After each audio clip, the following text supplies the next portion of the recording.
একই স্বর, justice for আরজি কর, লক্ষ্যকণ্ঠে একই স্বর, জাস্টিস ফর আরজি কর, লক্ষ্যকণ্ঠে একই স্বর, জাস্টিস ফর আরজি কর, আবাল বৃদ্ধ বনিতার একই স্বর, জাস্টিস ফর আরজি কর, মনোহরপুর পূর্ব ক্লাব সমন্বয়ের একই স্বর, জাস্টিস ফর আরজি কর, শেখপাড়া কাঠগোলা আরজি পাড়ির একই স্বর, জাস্টিস ফর আরজি কর, মিলন সংঘের একই স্বর, জাস্টিস ফর আরজি কর, মিলন সংঘ ক্লাবের একই স্বর, জাস্টিস ফর আরজি কর, নবপ্রভা সংঘের একই স্বর, জাস্টিস ফর আরজি কর, নবজাগরণ সংঘের একই স্বর, জাস্টিস ফর আরজি কর, লক্ষ্যকণ্ঠে একই স্বর। জাস্টিস ফর আরজি কর, We won, justice, we won, justice, we won, justice, we won। Justice.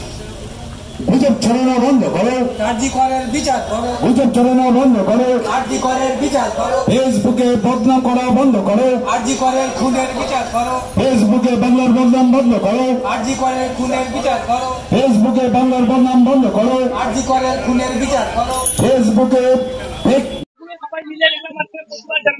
কি বলবেন? হ্যাঁ, বিভিন্ন ক্লাব থেকে এটা অ্যারেঞ্জ করেছে, আমাকেও আমন্ত্রণ করেছে, আমি এসেছি।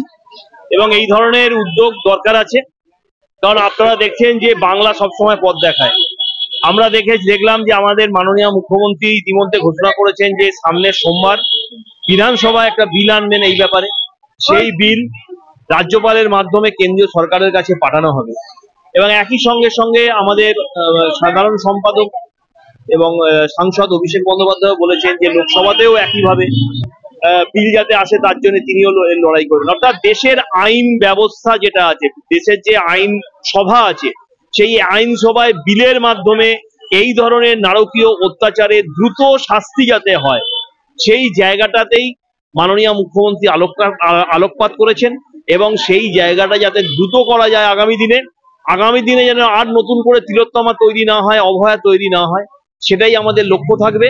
এবং এই নারকীয় কাজ যারা করবে তাদের চূড়ান্ত সাজা দেওয়া হবে। এবং একই সঙ্গে আমরা বলবো আমাদের ঘরের মেয়েদের, আমাদের ঘরের যে কন্যা আছে তাদেরকে যেমন আমরা শিক্ষিত করব, তাদেরকে যেমন আমরা সমাজে চলতে গেলে স্বাবলম্বী করার জন্য বিভিন্ন ধরনের শিক্ষা দেবো, একইভাবে আমাদের ঘরে যে সমস্ত পুত্র সন্তান আছে তাদেরকেও আগামী দিনে সুশিক্ষিত করতে হবে। তারা যেন কোনোভাবে কোনো প্ররোচনায় যেন এই ধরনের নক্কারজনক কাজকর্মের সঙ্গে জড়িত না হয়ে থাকে। আমরা আমাদের ঘরের ছেলেদেরও একইভাবে শাসন করব, সংযত করব, সুশিক্ষা দেবো। কোন কোন ক্লাব ছিল আজকে? এইটা টোটালটা অর্গানাইজ করেছে মনোহরপুর পূর্ব ক্লাব সমন্বয় সংগঠন।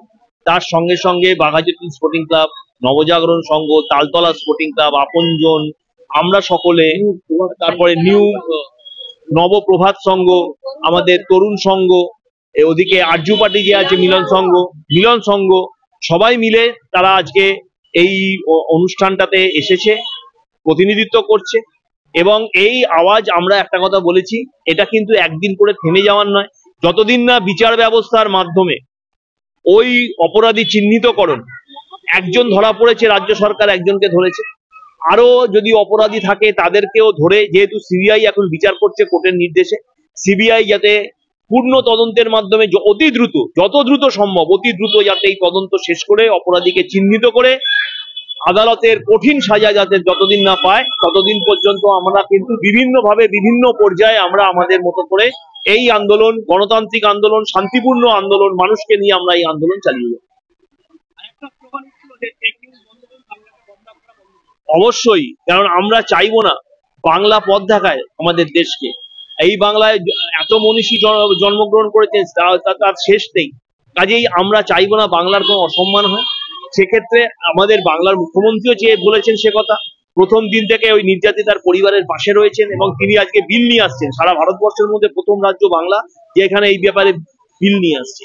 আমি কোনো রাজনৈতিক ডিবেটে যেতে চাই না আজকের দিনে, এই পরিবেশে বলা উচিত নয়, কিন্তু আমাদের সরকার, মানে পশ্চিমবঙ্গ সরকার, বাংলার মুখ্যমন্ত্রী আন্তরিকভাবে চেষ্টা করছেন যে এই ধরনের কাজ যাতে আগামী দিনে না ঘটে, তার জন্য একটা কঠোর আইন ভারতবর্ষে প্রণয়ন হোক, এটা উনি চাইছেন।